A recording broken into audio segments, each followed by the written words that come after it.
a company that's like close to being a fascist, and then like. Okay. Well, how am I? Sorry. Let's go through this. How am I a fascist?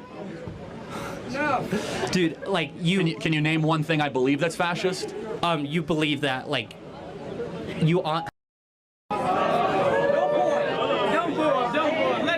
But I'm such a bad fascist. I let the people who disagree in open mic to talk to me for 2 hours uninterrupted. Okay. I'm an awful fascist. I'm more like a free speech liberal of the 1970s, not a fascist. But I just want to say Turning Point USA is a evil company that was funded by thousands of fracking companies, and that just... No, it's not thousands, but we do have some frackers that give us money. But yeah, and then all it is making the rich more rich. Fascism to fracking. That's all it is. That's all it is. Okay, again, I'm happy to have a debate. I can see you're getting kind of fired up. I'm sorry. So, but why are we evil? Like, we're having a nice discussion. Because all of a sudden you're calling me like a fascist. Because it seems like you just want the rich get even more rich. Like we haven't talked about the rich at all. I mean, so you don't even know my positions on this stuff. 2, 3, somewhere in the bowels of the city that never sleeps, Kevin McCullough, radio host with Salem Media, is a man also not sleeping. Syndicated radio talk show host Kevin McCullough. And that guy would like a word with you. Many of you know him as Vostradamus. Of course that Kevin show is going to be great. The only thing that could be greater, of course, would be that Donald show. We don't have that, so we have that Kevin show. Featuring the music of Dick Tunney and the Dream in Color Orchestra. Straight ahead, remembrances of Charlie Kirk from Greg Laurie of Harvest Ministries, Ambassador Carla Sands of the America First Policy Institute, Megan Mobbs of Independent Women's Forum, and John Butcher of the Heritage Foundation, all coming up. Plus, a very special goodbye from Turning Point USA.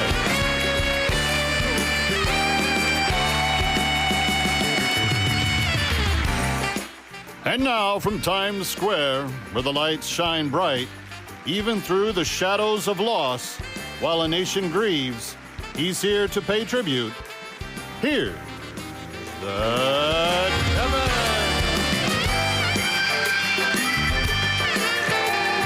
Welcome in, friends, and a good weekend to you. I hope that it is one that is meaningful. You know, many other media outlets have moved on from the Charlie Kirk story, but we haven't at That Kevin Show, nor has our parent company, Salem Media, and I have a feeling a good number of Americans across the country have not moved on yet. We won't be really able to until his memorial service is concluded on Sunday. And to that end, we want to pay tribute once again to our fallen colleague and friend. Just moments ago, I wrapped an interview with Eric Trump. We will air it in its completion next week. But here's a bit of what he had to say about Charlie Kirk just a bit ago. There is no two sides. These arguments, as Greg Gutfeld said, are dead to normal Americans because they see it for themselves. All of the violence comes from one way headed towards the other. But when we lost Charlie, we didn't lose someone who was just a bystander in the movement. This was the guy that was actually using the methodology that he believed in, which was open discourse with people that disagreed with him, friendly, winsomely, as cheerfully as he could. One time he sat down with all strippers and OnlyFans models and told them about the values and virtues of family. There was no person that he was too good to talk to, and there was no question too hard for him to address. And yet the very person that was modeling what we should have all been modeling, which is this winsome discourse when we have disagreement, was sniped by a bullet. And Eric, we have gotten to a point now where they tried it twice on your dad. Thank God that God put his hand on him and protected him. But they were successful with Charlie. What does this tell you about where our country's at right now? When they've lost the debate, they turn to violence. That's what it tells me. And I think, they always talked about the tolerant left. It's the not so tolerant left. I only see the bullets going one way, right? We're a party of love. We're the party of dialogue. You know what was amazing about Charlie is he'd actually take the people who vehemently disagreed with him most, and he'd put those guys at the front of the line, right? This wasn't somebody who, just went to a red state like Mississippi and had gatherings of people. I mean, I went with Charlie Kirk to my alma mater, Georgetown, which, used to be a conservative school and, is probably far from conservative at this point. We filled an auditorium of thousands of kids, and within 1 minute of me opening my mouth, they all stood up, took off some, their shirts. They all had like orange shirts, which said like, resist or some nonsense, and walked out. And Charlie and I sat there in Washington, D.C. I mean, this is a city we're probably not going to win under any circumstance based on kind of what it is and the general makeup, And we were literally debating in a place. I mean, it didn't matter if it was Seattle. It didn't matter if it was Portland. It didn't matter if it was at Georgetown. It didn't matter where it was. He was going to have open debate and open dialogue, and he did so effectively. And he was an amazing guy. And, just let me say this. They didn't take him off the stage. They just amplified that stage for Charlie. He might not be with us, right now physically, but man, did they mess up the perception all around the world. I mean, you had 1 million people march in London. You had people in Pretoria, South Africa march. And by the way, this wasn't just the youth vote. I mean, this was demographic. This was every demographic in the country that was touched by this. And so they cemented Charlie's legacy for another 5 generations of voters. No doubt about it. The words of Eric Trump as we kick off our second tribute episode to Charlie Kirk. His memorial is scheduled for 2 p.m. Eastern Time, Sunday afternoon. And I know that Salem News Channel will be having continuous coverage of it starting at that time. It may be on in other places as well. Check your local listings for all of that. Charlie is one of those people that no matter what group of people he went to touch, he was successful. He made a difference, whether it was his newborn babies, whether it was church leaders, whether it was kids that struggled with things. And sometimes he had to tell hard and difficult truths. Take a listen. Your pastor spoke out regularly against the slaughter of the unborn. Well, no, my pastor doesn't do politics. Oh, so you want Donald Trump to speak out on holy matters when the person you tithe and offer to that you call your home church won't even whisper about it. Got it. Preach! That's good. Let's remind each other what church is.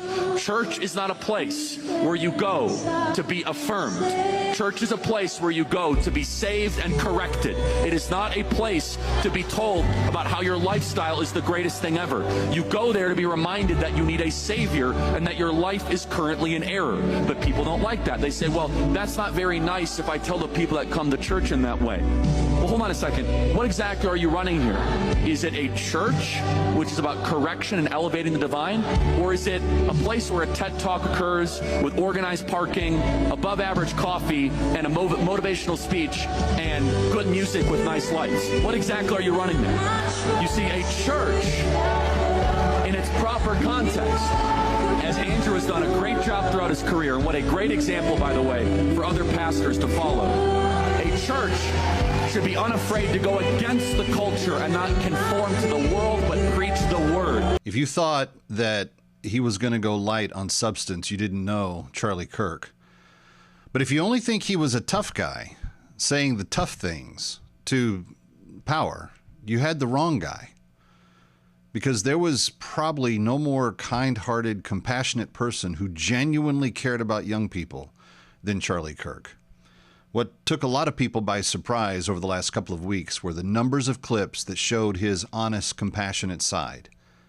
Take a look at this one right here. I just want to say I'm a transgender male. What age should kids be able to get things like hormone therapy? Because I don't know what's true, what's not. Tell me, are you comfortable telling me your story? I've known that since like 3rd grade, and I'm currently 19, almost 20. I've known basically since then. I didn't start going by like a different name until 7th and 8th grade. I just don't know, like with the whole medical stuff, like what's true, what's not, what's helpful, because I've heard so many different opinions. First of all, thank you so much for that. Yeah, of course. So I'm going to have an opinion that very few people will ever tell you, which is I want you to be very cautious putting drugs into your system in the pursuit of changing your body. Mm-hmm. I instead encourage you to work on what's going on in your brain first. I think what you need first and foremost is just a diagnosis. Mm-hmm. Just someone that is going to listen to what you've gone through, listen to what else is going on. My prayer for you,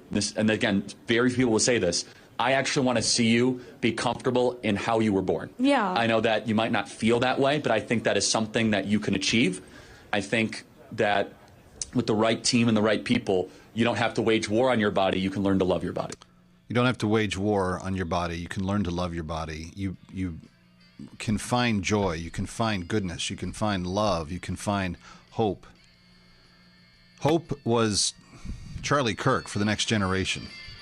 So today we honor you, Charlie. Thank you for what you left with us. We are in deep, deep gratitude. Kevin McCullough coming back from Times Square. Don't go away.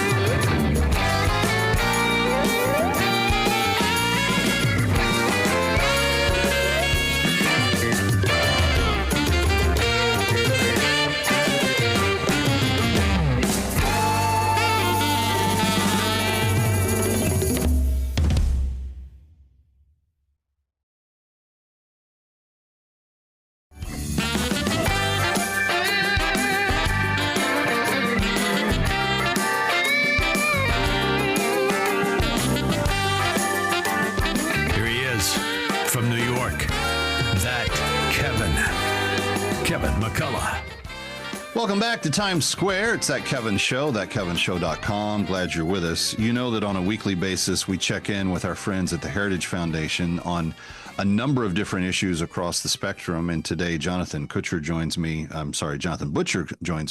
to talk about education and their brand new Education Freedom Report Card and kind of where we're at in terms of this.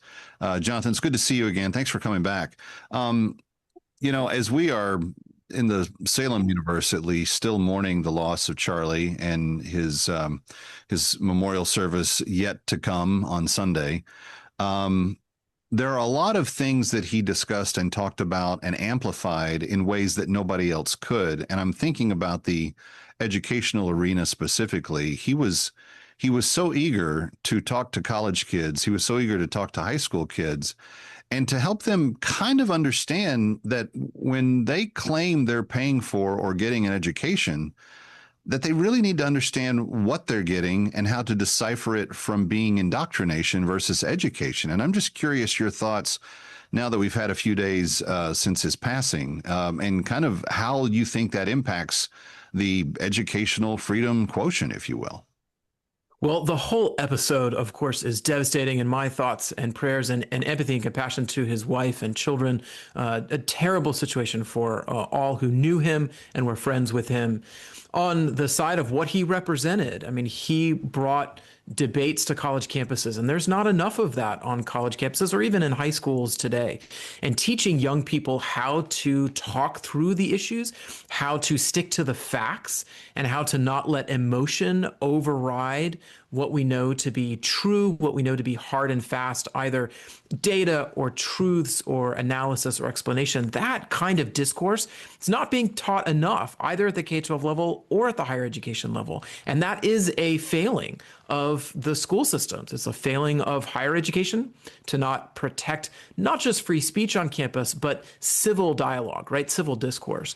And then in K-12, very similarly, civics has gone by the wayside. There's not being enough done at the K-12 level to help students understand what it means for us to have liberty, to have freedom, and what freedom of speech actually entails. And it does not give you the right to say things that incite harassment, to call for violence on other people. That is actually, in the case of, say, professors, right, who are saying these things at public colleges, that's not protected. It's not protected to incite violence. Jonathan, the head of the Oxford Debate Club. I mean, Oxford's, a real slack university. Nobody really thinks much of it. Joking. But they're head of the debate club. The debate club has always kind of taken great delight in kind of instituting these debates on classic issues. And the former head had Charlie there several times and seemed to love the participation. But the incoming person just basically all out said he basically got what he deserved. I mean, if we're talking about formal education at the highest level of the highest level of the highest level of universities, and that's the mantra that's being expressed, we're in real trouble. Oh, absolutely. I mean, it exemplifies the way in which political discourse has been reduced to the least common denominator. And it is a poor example for students. It's a poor example for educators.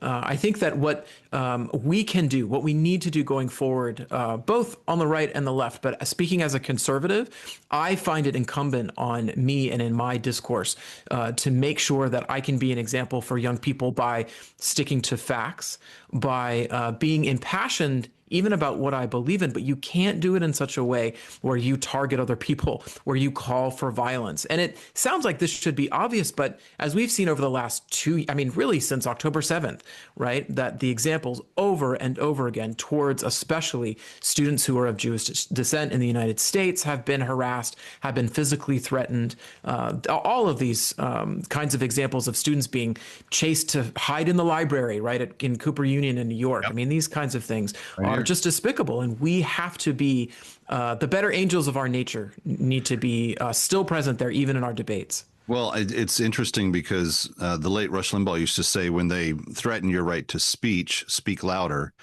I don't think anybody could have been about trying to create discourse in a more winsome and because even kids that disagreed with him, he would oftentimes have them laughing by the end of their back and forth together because he was so good-natured about, and he would be very self-deprecating. He would say, "Hey, you want to debate? You're a college educator or college educated. I'm a high school dropout.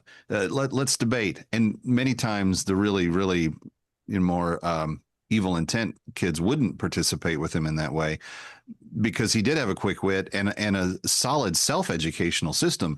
And let's kind of softly shift gears into the education report card, because if kids can use their intellect and ability to read and comprehend and store knowledge in their own brain, that's telling us an even worse story than what is already being told about how much failing the public education system is providing for our kids. And it's failing on a big time level.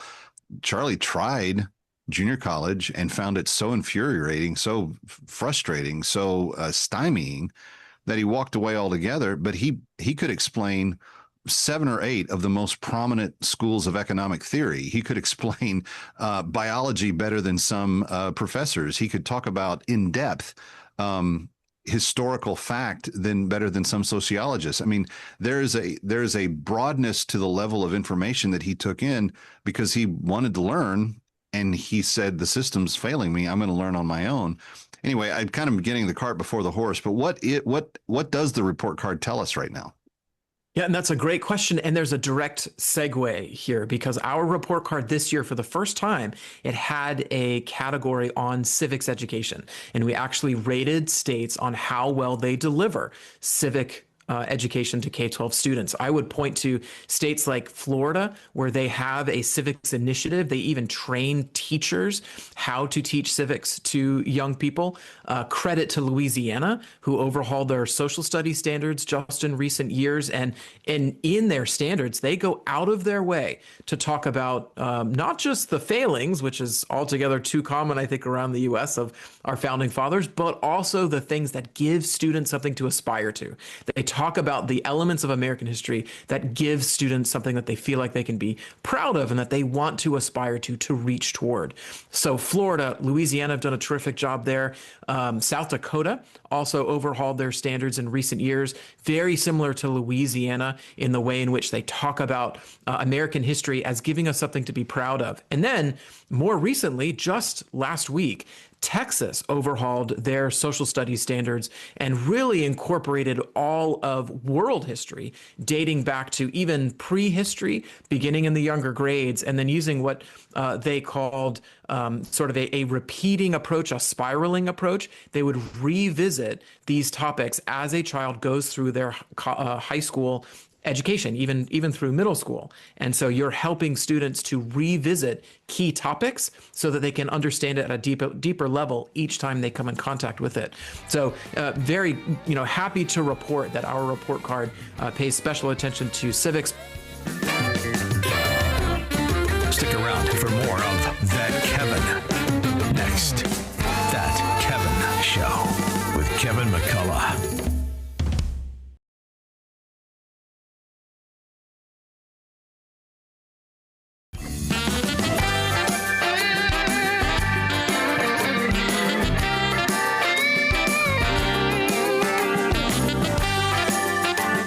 Here he is from New York.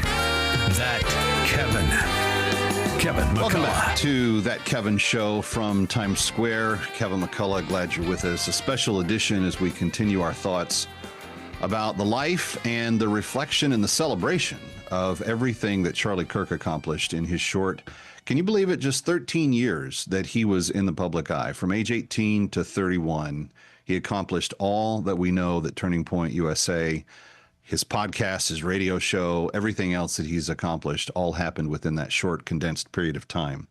Megan Mobbs is back with us from the Independent Women's Forum, an organization that kind of has come of age in the age of Charlie Kirk. Megan, I think particularly in the Trump era, IWF became much more well-known, and what you guys have been doing is so much more potent and important right now. And I've been a champion for you guys, but Charlie had a big impact on young women in the country, particularly college-aged.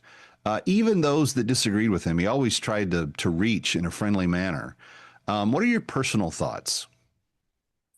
Kevin, I think you said exactly right, which was he was a pioneer in an era of debate. He purposely went to college campuses to reach people, and he invited people who disagreed with him to engage in discourse, to have those challenging conversations.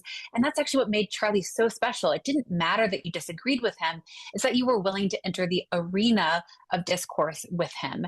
And that is his legacy. And I think it's something that we should be celebrating, irrespective of where you fall on the political spectrum. And we should all be condemning political violence and anyone that wants to silence free speech here in America. I am particularly disturbed, and I'm not making any bones about this. I've been pretty open in my town hall column since his death and what we're talking about on my radio show. But you have not just Charlie's death, but you've got the stabbing of the young girl on the Charlotte light rail. You've got the mowing down of the kids in Minneapolis a couple of weeks before that. You have the assassination attempts of Donald Trump. You have the walking up behind a CEO on the street in New York City and blowing away somebody at point blank range. There used to be this ability, I think, for both sides to engage in debate that they didn't see eye to eye on. But I don't remember an era where one side was so wholly dedicated to literally wiping out people from the other side. And on top of that, because not all those examples were political, the girl on the light rail, she's just a refugee. She's just here. She was minding her own business. She was just going home from her shift at the pizza parlor. And without any bothering of anyone, the guy behind her stands up and shoves a knife in her, and she doesn't even know she's bleeding out and dying until she's dead. I mean, but my response to that is what you had in all of those circumstances was you had a large number of people on the left go on CNN, go on MSNBC, even Jessica Tarlov and some on Fox, that tried to in some way explain away these evil deeds, to explain away the rationale for people taking these actions. You had Matthew Dowd within seconds of Charlie being shot on Thursday going on MSNBC saying that he said hateful words. And so because he said hateful words, in essence, he was due a hateful response. And that this had basically been something that he had sowed in himself. There was a TikTok going around the day following Charlie's death in which there were young people saying, "We got Charlie in the neck," like leading chants of it. Where are we at? And what does it bode for us as a country in this moment? So I think that you hit upon so many different things there, and I want to try to make sure I address all of them because I think they're all so critically important, which is, first, we are seeing a rise in political violence in our country, and it has to be condemned wholesale by everyone. There can be no place for that in our country, irrespective of political party. I think we also have to restore truth back to our words. Debate is debate. Violence is violence. Words are not violence, and therefore we can agree bitterly at times, but that does not justify a physical, violent reaction to words, even if you find them disgusting or whatever adjective you want to use to describe them. And so I think that we have to kind of restore ourselves back to what violence actually is and what debate actually is, because without that, you do have this extreme polarization, these extreme actions, and they do feel justified, even though they're not justified at all. So that's one thing. I think we have to wholesale ensure that we are condemning political violence and being very honest in the debate about that. Relatedly, we have a crisis of public safety in our country. You mentioned Irina, the Ukrainian woman refugee fleeing a war zone, looking for safety here in America, only to find her life ended here in America, not by a bomb in Russia. And so I think the issue is that we do have a revolving door of crime in our country. The person that killed her, 14 previous arrests, was let go. And so we have a problem with crime. And how that's related to political violence is when you excuse bad behavior, when you reward it, or you say it doesn't really matter, it's not that bad, then what happens is there's no consequence. Stick around for more of That Kevin. Next, That Kevin Show with Kevin McCullough.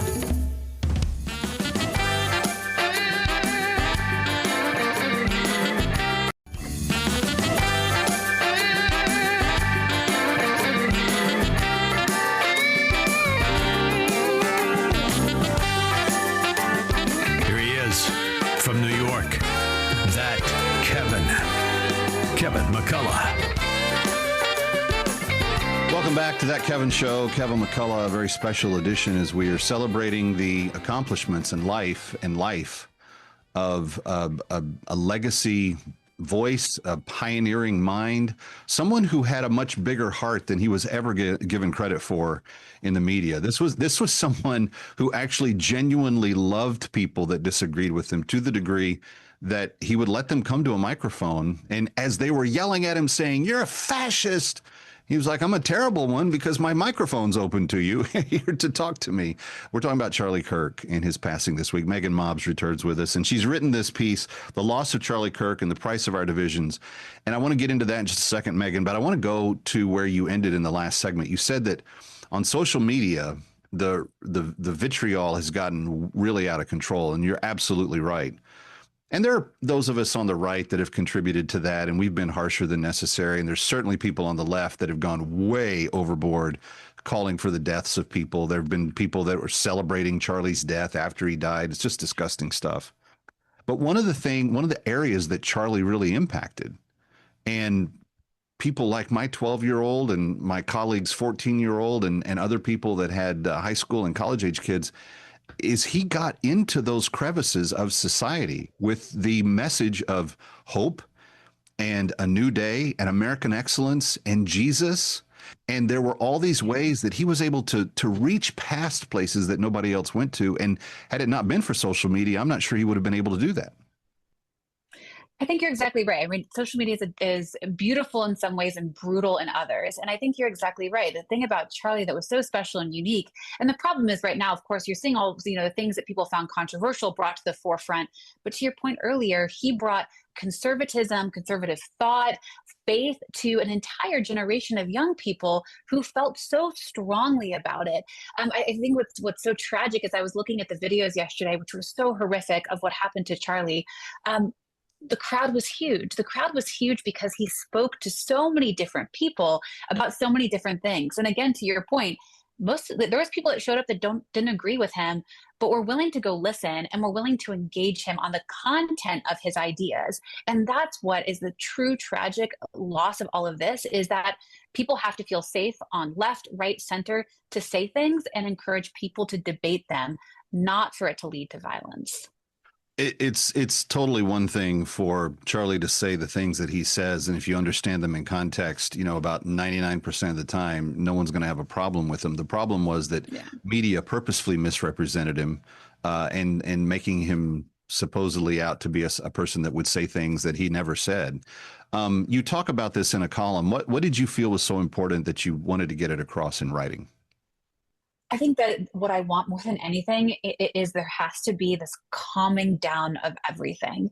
And I know us because I was so angry. I am so angry. And in our anger, I think all of us want to punch back, right? All of us in our sadness and our rage want to say, no, we feel targeted. We're the ones being attacked. And in many cases, that is true. You listed them earlier. But I think that we have to return. And I think this is what Charlie would actually want, is a return to our better angels, our better nature. That it's okay to be disagreeable. It's okay to have different sides, right? To say that there's not going to be differences is ridiculous, but we should be willing to be disagreeable without being violent.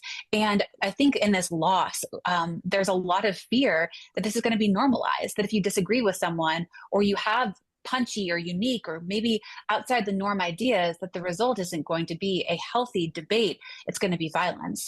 And what you end up having then is a lack of free speech, a lack of free expression, and that makes us less safe and less free and less democratic. Well, that's what I want to get into, because the motive of whoever was behind what happened here and whoever's been behind a lot of the violence we've seen, the Minneapolis shooting, it was very clear that the transgressor there wanted the teachings of Christianity to be injured and to be stopped because they didn't line up with what that person felt sexually they should have the right to expect. The same with Charlie. I think the idea was, well, we can't out organize him and we can't shut him up any other way. So we'll literally silence his voice. Exactly. And I think that sends a chilling message to people like me that is on the air 25 hours a week and has a lot of, social media out there and columns I've written and stuff I've said.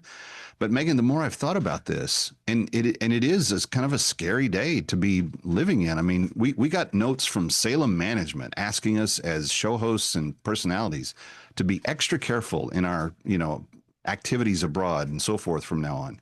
And it's gonna sit in the back of my mind. But the thing that we can't do, we can't let it stop us from speaking, stop us from engaging, stop us from having the civil discourse in society. Because without it, the polarization only gets more pronounced.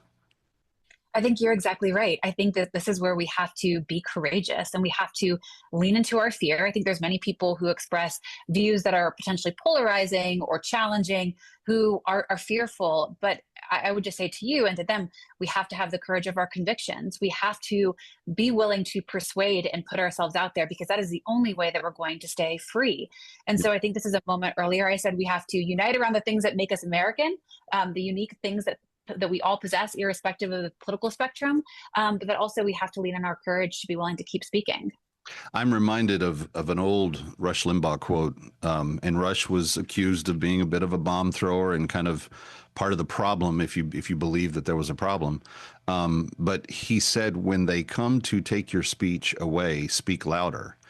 And by the way, he was not referring to assassination. He was talking about government trying to clamp down on speech and government trying to squelch voices and so forth. This raises it to a different level. This raises it to kind of a 3D perspective as opposed to a 2D, if you will. And I think that he's exactly right. I think that but I would caution my colleagues across the spoken word media. Let's be more winsome. Let's be more like Charlie.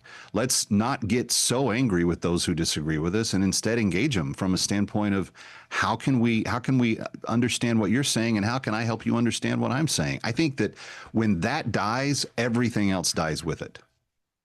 I couldn't agree more. I think there was a column that was written by Eli Lake in the New York Times today that said the exact same thing: to be more winsome, to have the moxie, the willingness to debate in a way that is meant to be persuasive. And that is what makes us so great as a country. Like, let the best ideas win. And that means we have to talk about all the ideas and then settle as a majority on what we feel as Americans is that best idea. Megan Mobbs of Independent Women's Forum. Go to IWF.org and look up The Loss of Charlie Kirk and the Price of Our Divisions. Megan, we appreciate your time.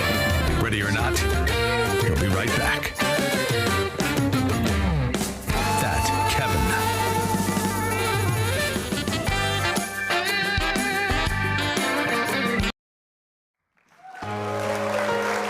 They tried to end his voice, but 1,000 more will rise. This song ain't silence. This song's alive. He stood in the light with truth in his hand, Fought for the young, spoke for the land, not for the fame, not for the show. He planted seeds, watched freedom grow. They thought a bullet could quiet the sound, but his voice gets louder when it's passed around. One may fall, 1,000 will rise, and tears hit the ground, but hope fills the skies. You can take his breath, but not his fire.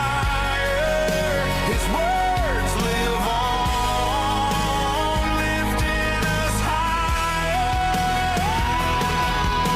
Like Martin, like Malcolm, like leaders before, they thought by taking one, they'd end the war. But history tells us you can't stop the song. 1,000 more voices gonna carry it on. They thought a bullet could quiet the sound, but his voice gets louder when it's passed around. One may fall, 1,000 will rise. Tears hit the ground, but hope fills the skies. You can take his breath, but not his fire. His words live on, lifting us higher. Rise, 1,000 will rise. His spirit survives. We're carrying on.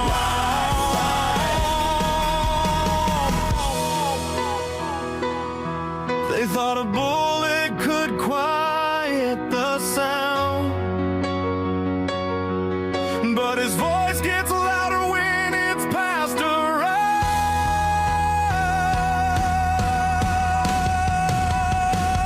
One may fall, 1,000 will rise.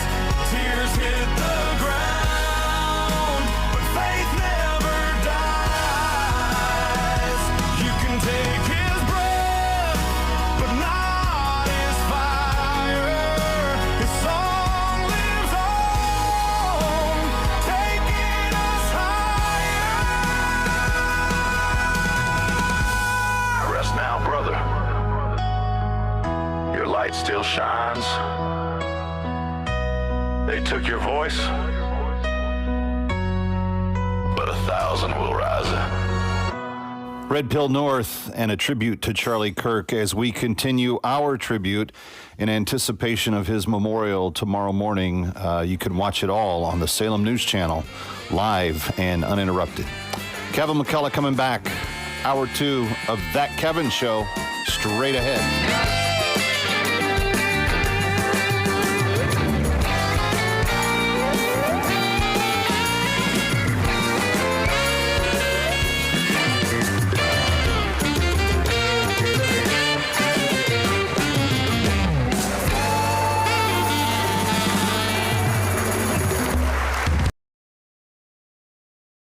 Under no circumstance ever should a man ever let a woman pay for a date, or you should Ever? split ever. No circumstance. Even on the third, fourth, fifth. What if it's the first date and you're just not into for anything? Okay, well, let me. Period. Well, let me. Okay, so what kind of world are we living in? Well, hold on a second. I agree with you. If I'm dating a girl, I would pay for everything. Everything. Yeah, everything. However, I could see for other people that might be in a different financial position, you know, you pay for 10 dates and then she's like, you know what, I want to treat you. Well, I think that's totally different.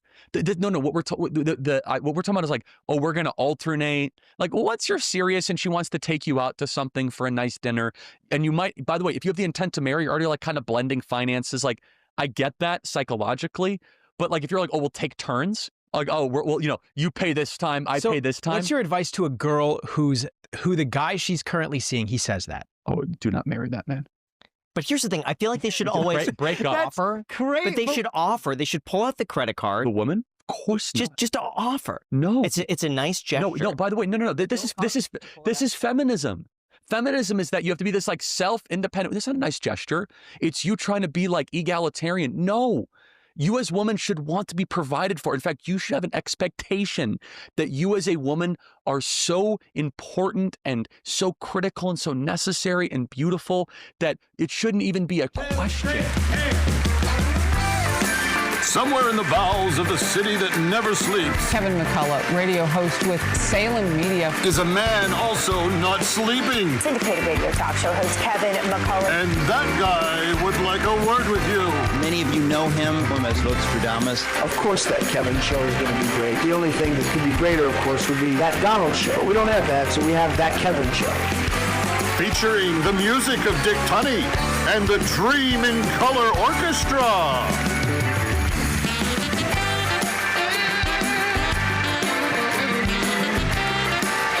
Straight ahead, as we remember the life of Charlie Kirk. John Butcher from the Heritage Foundation, Megan Mobbs of the Independent Women's Forum, Ambassador Carla Sands of the America First Policy Institute, and Pastor Greg Laurie of Harvest Ministries are all here to pay homage to this great America.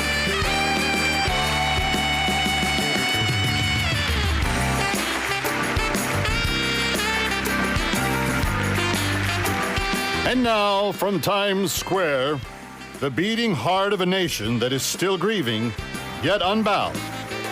Here to remember Charlie Kirk is that Kevin.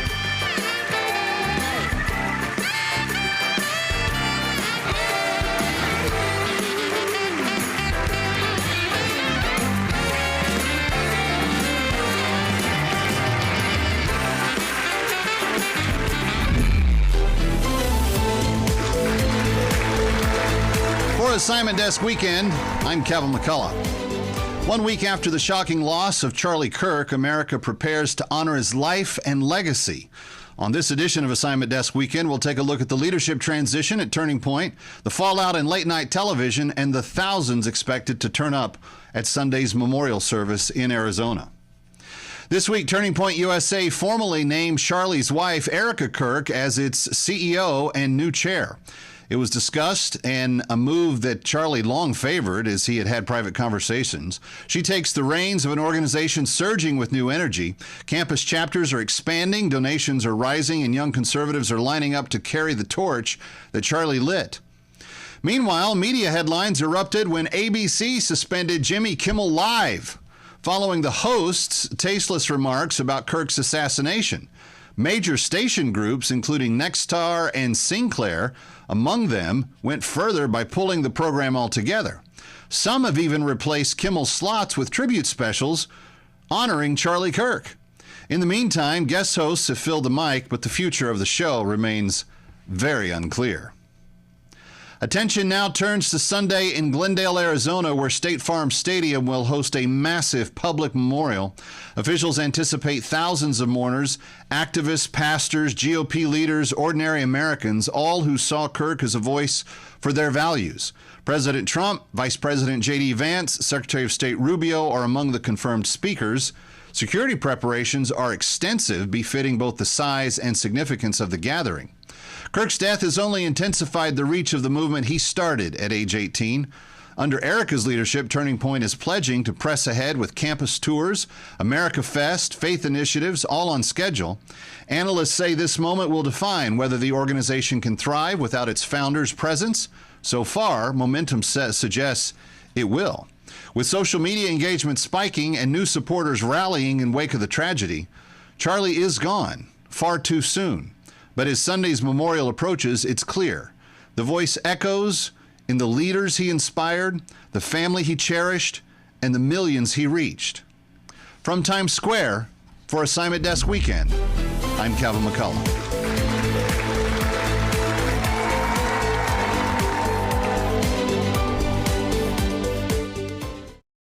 I met Charlie in Miami, Florida some years ago. Wonderful young man. And it's so shocking to think that someone with so much of their life ahead of them would be taken from us and in such a horrible way. You'll read articles that will describe him as a conservative activist or a right-wing activist. And I think we need to understand who Charlie Kirk really was. deep down inside and what motivated him. Yes, he was a patriot. Yes, he was an American who loved his country. But first and foremost, Charlie Kirk was a Christian. It was his faith in Christ that motivated him to do what he did, and he accomplished so much in a relatively short life. He started Turning Point USA at the age of 18, and he went to be with the Lord at the age of 31. I think of a statement of a wonderful woman of God named Corrie ten Boom, who said, "A life is not measured by its duration, but by its donation." With that in mind, Charlie certainly made a great donation with his life. He made such a difference. And I've seen so many videos of him on college campuses, talking with students at Oxford, giving speeches. And he was such a powerful communicator because he could logically defend his position. And he did so with such courage and clarity. And I would even say compassion. I've seen videos of him, as I'm sure you have as well, of young people just insulting him to his face, and he would smile and then respond to them. He was very influential with younger people. With the generation of kids that primarily get their news from TikTok, they knew who Charlie Kirk was. And this is a tremendous loss. I think of how when I was young, how we were impacted by the JFK assassination. And I think for many young people, it'll have a similar effect on them. There's a resurgence of young people returning to church right now, especially Gen Z. And without question, Charlie Kirk had their ear and was influencing so many of them. At a time like this, we ask why. Why would God allow something like this to happen? And I can't really answer that question. I know we grappled with that why question when our own son, Christopher, age 33, died in an automobile accident 17 years ago. So we pivoted to the what question and the who question. First, the what question, what do? Well, we need to turn to God.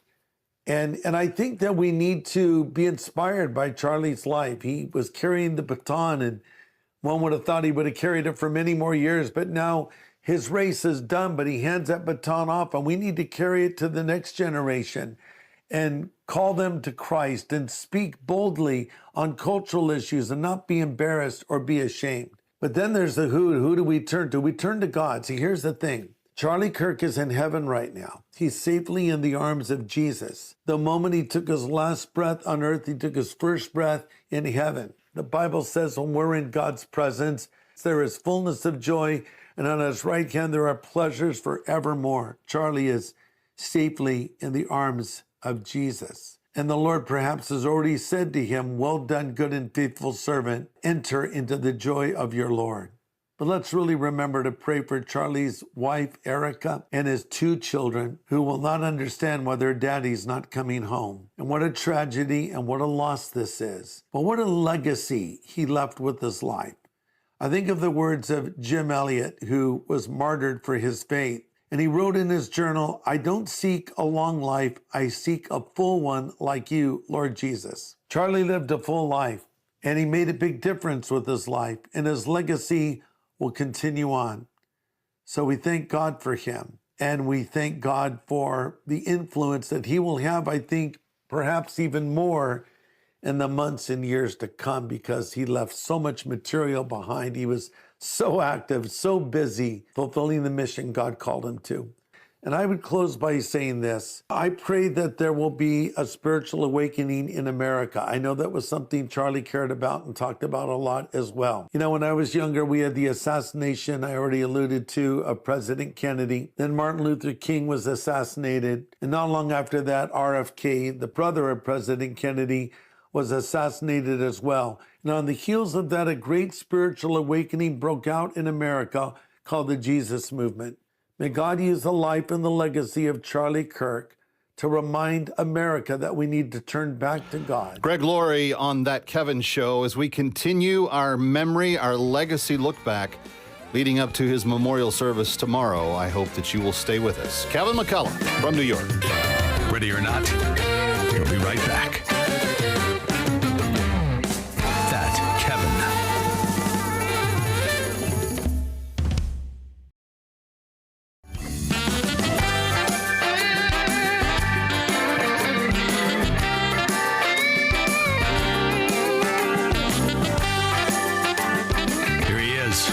from New York, that Kevin McCullough. Welcome back to Times Square. It's Kevin McCullough. Glad to have you with us as the nation, as Salem media continues to mourn the loss of Charlie Kirk. Many people from across the spectrum, and I have been blown away at the voices that have come out of the woodwork. You have NFL linebackers. You've got entire Major League Baseball teams. You've got the lead singer of Coldplay, who I never would have thought he even knew who Charlie Kirk was. And yet you've had so many people across so many different spectrums of society say, hey, this guy touched somebody's life. And beyond that, just the outrage at the robbing of two little children of their father, of robbing a young wife of her husband. Here to discuss this and some additional items is Carla Sands, chair for the Foreign Policy Department at America First Policy Institute, former ambassador, and very, very keen on the whole energy issue as well. Carla, you and I are in staunch agreement. We need more energy, not less, and we can talk about that at some point as well if we have the time. But I know that this last week, you, amongst other dignitaries, had the chance to be at Kennedy Center, which thank you, President Trump, for opening back up and making it a beautiful place to be again. But there was an extremely spiritual, overwhelming component about Charlie Kirk in this memorial, but also the tribute to his faith, what he believed, and how important he thought it was that Jesus Christ be the center of pretty much everything that he did. Yeah, Kevin, it's amazing. I can remember Charlie, when I first met him, he was still a teenager. And I remember introducing him to friends. In fact, I introduced him to a good friend who ultimately introduced him to the President Trump's sons. And that's how he began to have a relationship with that family.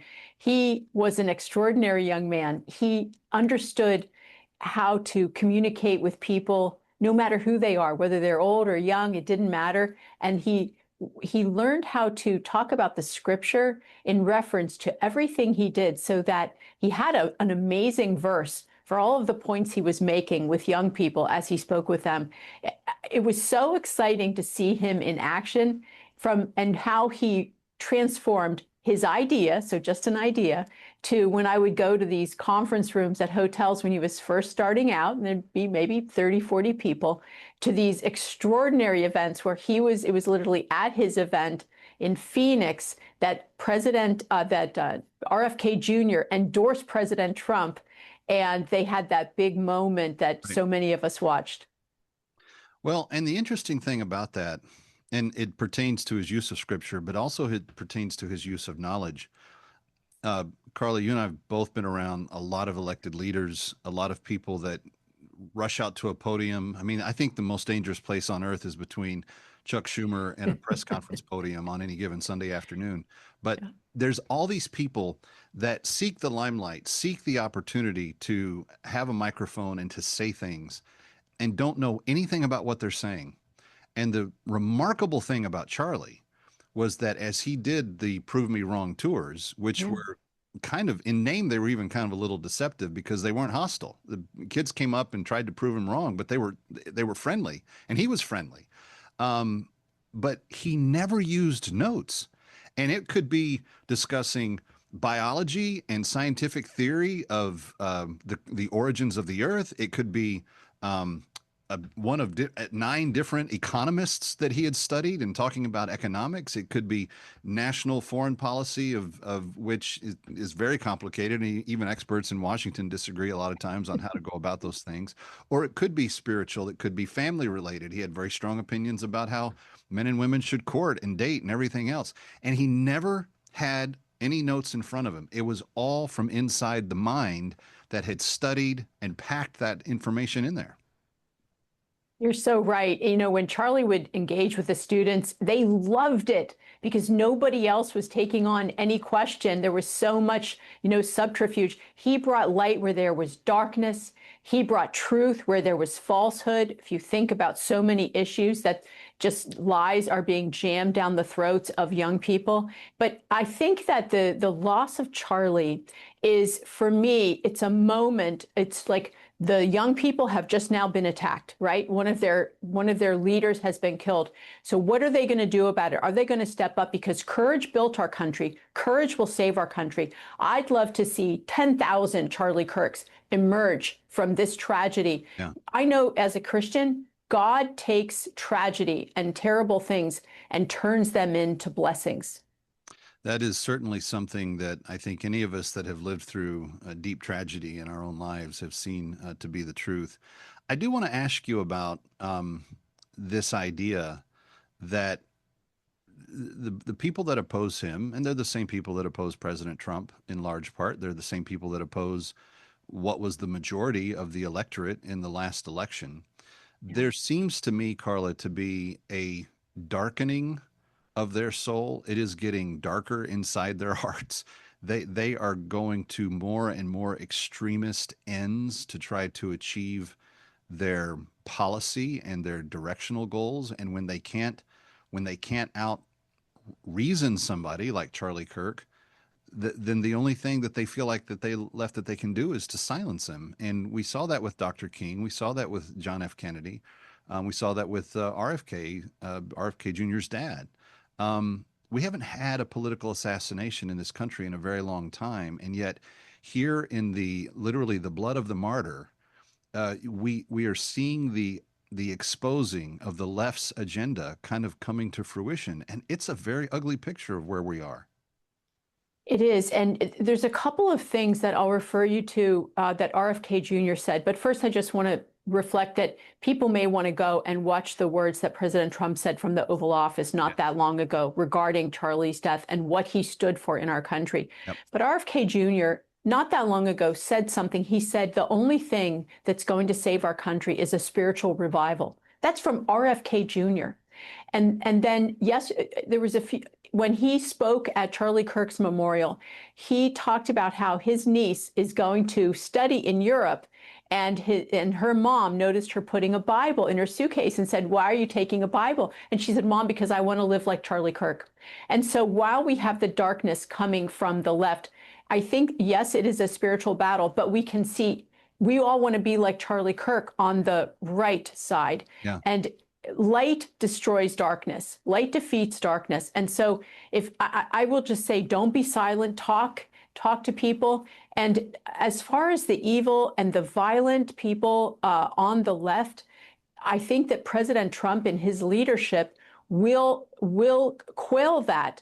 But clearly, there is a trend on the left, and it's even the members of Congress are saying things. The left-wing senators are saying things. Even Joe Biden saying that President Trump should be, I think it was taken out or something, in one of his speeches. This is really a terrible trend. It must end, but we're going to have to insist it ends. Yeah, and it's going to take more than just authorities telling people to end it. It's going to require the citizens of this country to step up, to speak up, and to live our lives boldly. We're speaking with Carla Sands of America First Policy Institute. She is the Foreign Policy Chair, and she's also a Senior Fellow on the Energy. Stick around for more of That Kevin. Next, That Kevin Show with Kevin McCullough.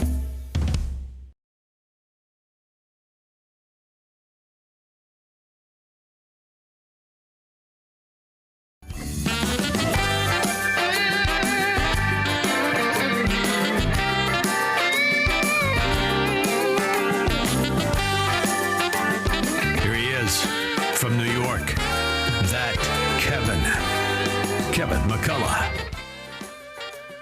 Kevin McCullough back with you from Times Square. Very glad to be here, part of the Salem News Channel, Salem Radio Network, the very same media bunch that Charlie Kirk was so proud to be associated with. And I remember when we hired him, I remember how excited Phil Boyce was. I remember the effervescence that you had this shooting star that was just really going to change the world. And boy, did he. Not only did he start out with a goal of having an America First club on every high school and college campus in the country, and at the time of his death, There were about 3,500 campuses that had some form of representation on it. But over the first weekend after his death, Turning Point USA received 32,000 requests for additional clubs to be formed.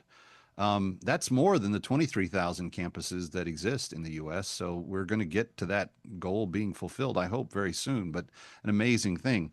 Carla Sands is back with us. She's the Foreign Policy Chair at America First Policy Institute, and she also speaks out on the issue of energy. We've talked about very inventive things like the acquisition of Greenland in the past. Carla, I appreciate you being so well-versed on so many different areas.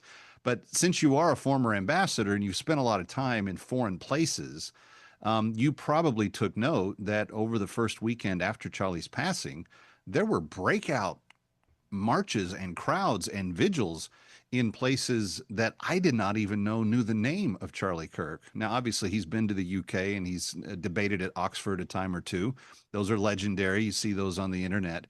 But in many, many other countries, there were people carrying signs saying, "We are Charlie." What is it about the values that he espoused? What was it about a, quote, America First viewpoint that is resonating with those young people, even on foreign soil? Well, Kevin, it's that because he said, and this is a quasi quote from Charlie, when we stop talking, that's when violence happens. That's when bad things happen. The reason that the United States has our First Amendment rights, the freedom of speech, is to preserve our constitutional republic. Charlie Kirk understood that, and that was after his faith, that was the number one thing, is he insisted we have to have a dialogue, we have to have open discussion. The left wants to shut that down because all of their ideas are terrible. They're anti-human and they're anti-God, and people don't like them when they know them. They don't want the young people to hear the side of conservative ideas or godly principles, because they know if they hear them, they'll probably like them. But Charlie went to places like South Korea, where they have a new government that is much closer to communist In fact, China. He was there, I think, 2 days before he was shot. He was literally making his way back from having been to Southeast Asia at that very point. Kevin, it's true. Charlie was very aware of foreign policy and how foreign policy, it affects our U.S. policy in our country and our security. We don't want South Korea to go to be part of the CCP ideas of the Communist Party and cozying up to North Korea, which is a totalitarian country. And they have a new leftist president who has jailed his opponent. He's jailing pastors, oppressing churches, jailing young people that were, just advocating for free speech and for the conservative ideas. So he has gone against those people. Tragically, Charlie got on a plane and went over there to talk to the people and say, we're standing with you. We want you to have free speech. Charlie was just debating not that long ago at Oxford again. And the people, they would try to shut him down from speaking the truth. Now Oxford has a new leader who said that the left must succeed and win by any means necessary. So the talk on the left in the UK is getting even more, I would say, more Marxist, where they want to, by any means necessary, which is what happened to Charlie not that long ago. Yeah. Well, and it's interesting because Oxford's that great kind of laboratory of free speech where they stand at the podium and they debate back and forth, very similar to the House of Commons, actually, where they kind of really get after it. And if you've just seen his side of the debate out of context, you may not think that he was as winsome as he is in other places. But I'm telling you, he scored points. He made friends when he went there and he spoke as forcefully as he did.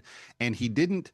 This is the thing I really want to drive home, Carla. He never thought it was necessary to be inhumane to people, to speak down to them, to speak over them, to try to shut down them. In fact, at all of his events, he would say, you come and speak to me and I'll give you the right to speak first. And when he could sense that a student, and there's this one interaction he had with a trans individual that really comes to mind, when he could sense that they were very uneasy and even asking their question, but that they were sincere, he would show extra politeness and say, do you mind telling me more of the context? Do you mind telling me more of your story? I want to understand it better before I respond. Carla, we don't have that in public discourse anymore. No, you're going to make me tear up just hearing about that. Yes, he had the milk of human kindness. Stick around for more of That Kevin. Next, That Kevin Show. Show with Kevin McCullough.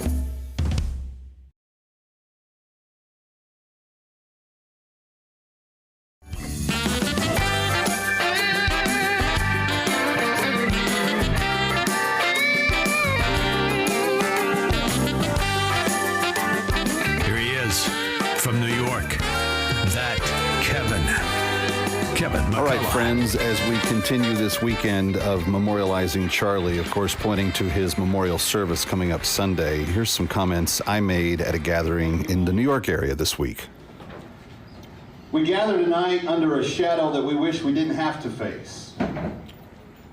A shadow that was cast by a tall man, our brother, our fellow soldier. He wasn't a political figure. He wasn't even really a commentator. He barely had started in talk radio. He'd been on the air for 5 years. I think Rush was on like 35. He built his patriotism not on blind nationalism, which is what he's being accused of, but on a deeper cornerstone, something called the Word of God. The eternal truth that Jesus Christ was real and mattered and played a difference in people's lives. And it was from that foundation that Charlie drew his courage. He stood in front of crowds that were hostile, and he would say to kids, if you disagree with me, come stand at this microphone. One girl comes up and says, you're a fascist.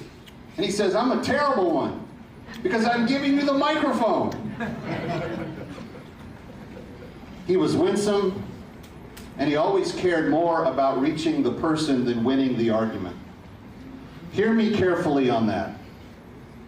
His concern was changing the heart of the person that he had contact with. It wasn't just getting them to agree with him. By the way, some other interesting news. Jimmy Kimmel's gone, thank you. Yeah. The work's not done, though, because Ilhan Omar got voted through without being censored in the House tonight. So the work's not done. But the winsomeness is what Charlie often reminded us of. He would say things like, bad things happen when discussion ends. You think about that. How many of you are married? You stop talking, that's not good.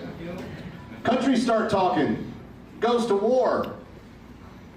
He believed the very act of speaking and debating and wrestling with truth in the public square was itself a defense against tyranny.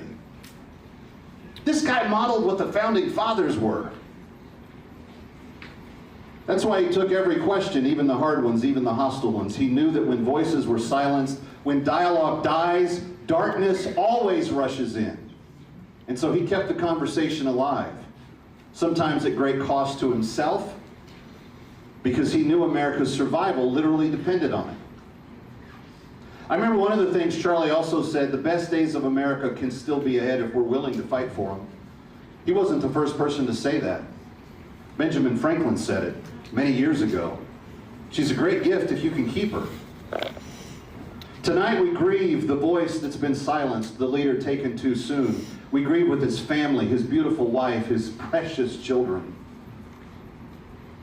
And Mike rightly used the word demonic when I think of Rachel Maddow and all those other faces that said that those kids got what their father deserved.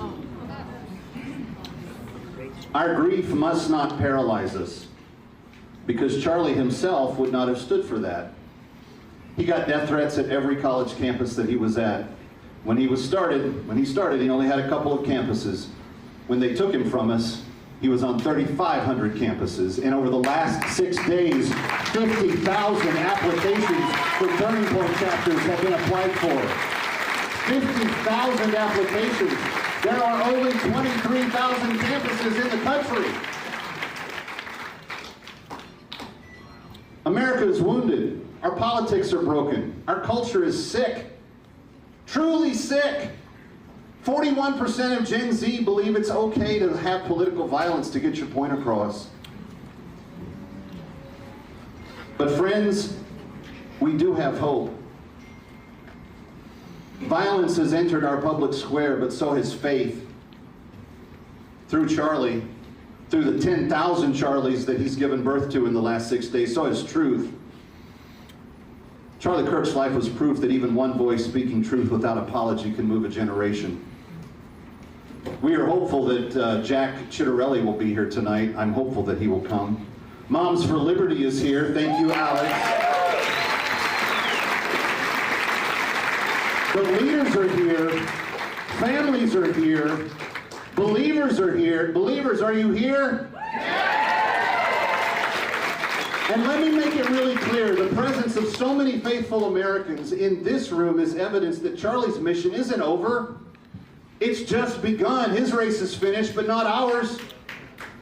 So we got to get up. We got to get those nerves of steel and hearts on fire, and we got to declare that the United States of America has yet to see her best days 250 years in. We've got to say that freedom is not finished, that truth is not finished, because of this one central truth. Charlie's Savior tonight, my Savior, many of those of you in this room, your Savior, he still reigns. No one's knocked him off of a chair. No one's knocked him down. No one will. Jesus Christ is still the greatest hope. His Bible is still true. His message is still alive. And as long as you and I are willing to speak it, as long as we are willing to defend it, as long as we are willing to live it, the best days of America are not behind us. They are yet to come. So tonight we honor Charlie, not only with tears, but resolve. Let's carry the torch, guided by faith, emboldened by example, and strengthened by the God who made every one of us. Lord, bless Charlie's memory. Comfort his family. I'm praying personally that on Sunday when they hold his funeral, that a huge revival breaks out, that they have 150,000 come to the altar and confess Jesus as Savior. He wanted to heal and restore our nation, and he wanted to do it through winsome dialogue with people who disagreed with him. You don't get more American than that. It's easy to talk in the bubble. I work in talk radio. I know what talking in the bubble is all about. He went out and said, if you disagree, come stand at the microphone. I give it to you. And don't believe this garbage. He loved trans kids. He loved the LGBTQ people that were struggling. He loved everyone that he spoke about public policy on because he knew it was more important to reach the heart of the person than to win the argument. And that's what set him apart. Lord, bless Charlie's memory, comfort his family, heal our nation. Thank you for coming out to honor him tonight. Go and make a difference in this election, this cycle, and God bless America.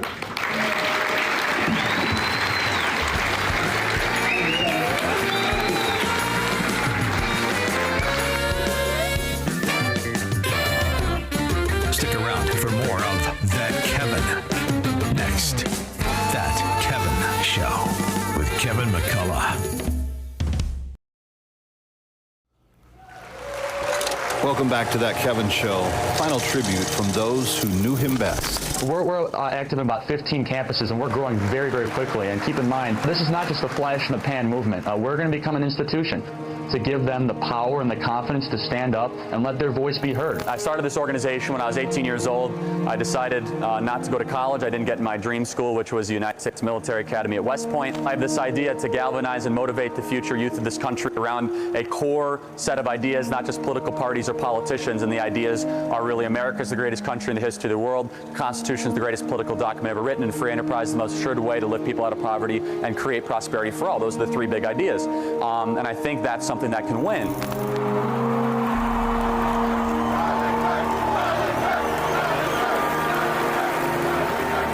We as Christians are called to go into the public arena to correct error with truth. So I go to college campuses and there's a lot of error. We're all sinners. We are all live in error. I'm far more interested in what God wants of me than what I want from God. I have to say this without getting emotional, but I'm very proud of my husband. And I know many of you are too. You have worked so hard. And I know a lot of you have seen, obviously, his videos on TikTok and all the stuff he does on campus, but no one gets to see him from my angle except for myself and our children.